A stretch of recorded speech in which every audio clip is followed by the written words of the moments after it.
नमस्ते। आज हामी एउटा यस्तो शक्तिको बारेमा कुरा गर्दैछौँ जसले पूरै देशलाई चलाउँछ।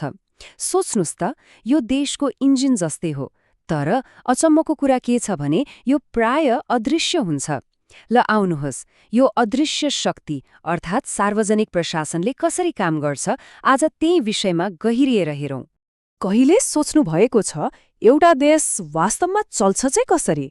हामीले दिनू देख्ने प्रयोग गर्ने स्कुल, अस्पताल अनि सडकहरू, यिनीहरूको व्यवस्थापन कसले गर्छ होला? पक्कै पनि यी सबै कुराहरू आफै त हुँदैनन्, होइन र? हो, यी सबै प्रश्नहरूको जवाब कतै न कतै सरकारसँग जोडिएको हुन्छ। तर सरकार आफैमा एउटा ठूलो र जटिल संरचना हो। त्यसो भए यो विशाल संयन्त्र वास्तवमा चल्छ कसरी? यसको पछाडिको असली शक्ति के हो त? ल, अब यसको जवाबतिर लागौं। यसको जवाब हो एउटा शक्तिशाली तर प्राय नदेखिने शक्ति, सार्वजनिक प्रशासन हो। यही त्यो सिस्टम हो जसले सरकारले कागजमा बनाउने ठूला नीति र योजनाहरूलाई हाम्रो दैनिक जीवनको वास्तविकतामा उतार्ने काम गर्छ।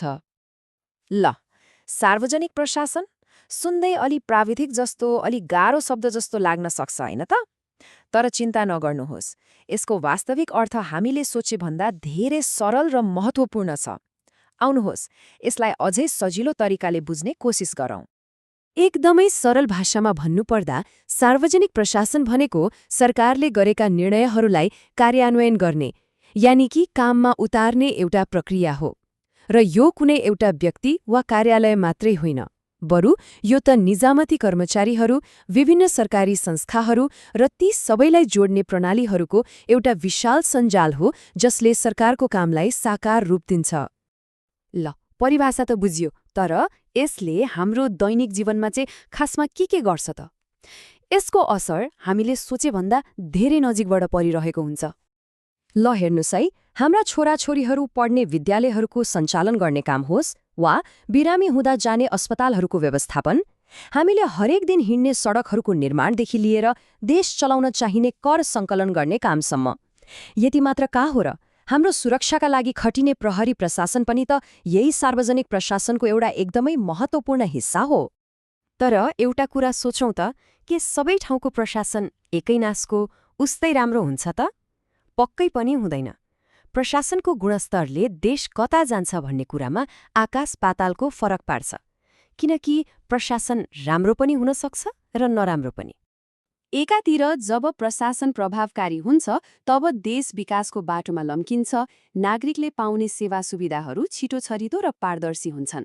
तर यसको ठिक उल्टो, जब प्रशासन कमजोर र निकम्मा हुन्छ तब भ्रष्टाचारले जरा गाड्छ, हरेक काममा ढिलासुस्ती हुन्छ र जनतामा सरकारप्रति निराशा र असन्तुष्टि बढ्दै जान्छ। यही राम्रो र नराम्रो प्रशासन बीचको फरकले नै कुनै पनि देशको भविष्य निर्धारण गर्छ। त्यसो भए यी सबै कुराहरूलाई जोडेर हेर्दा हामी एउटा निकै महत्त्वपूर्ण निष्कर्षमा पुग्न सक्छौं। सार्वजनिक प्रशासन भनेको केवल सरकारी कामकाजको एउटा हिस्सा मात्रै होइन, यो त त्योभन्दा धेरै माथिको कुरा हो। वास्तवमा भन्नुपर्दा यो देश विकासको मेरुदण्ड नै हो। र यो कुरालाई एउटा भनाइले एकदमै राम्रोसँग प्रस्ट्याउँछ। सार्वजनिक प्रशासन कुनै सामान्य विषय मात्र होइन, यो त राष्ट्रिय विकासको मेरुदण्ड हो। एकछिन सोच्नुहोस् त, जसरी मेरुदण्ड बिना हाम्रो शरीर सिधा उभिन सक्दैन, ठ्याक्कै त्यसरी नै एउटा बलियो र सक्षम सार्वजनिक प्रशासन बिना कुनै पनि देशले दिगो विकास र समृद्धि हासिल गर्नै सक्दैन। त्यसो भए यो सबै बुझिसकेपछि अब हाम्रो अगाडि सबैभन्दा महत्त्वपूर्ण र गम्भीर प्रश्न खडा हुन्छ। हाम्रो देशको सार्वजनिक प्रशासनलाई अझ कसरी सुधार्न सकिन्छ? यसलाई कसरी थप प्रभावकारी, पारदर्शी र जनताप्रति जवाबदेही बनाउन सकिएला? यो प्रश्नमाथि गहिरो चिन्तन गर्नु र यसको समाधानको लागि आफ्नो ठाउँबाट योगदान दिनु सायद एउटा सचेत नागरिकको सबैभन्दा ठूलो जिम्मेवारी हो।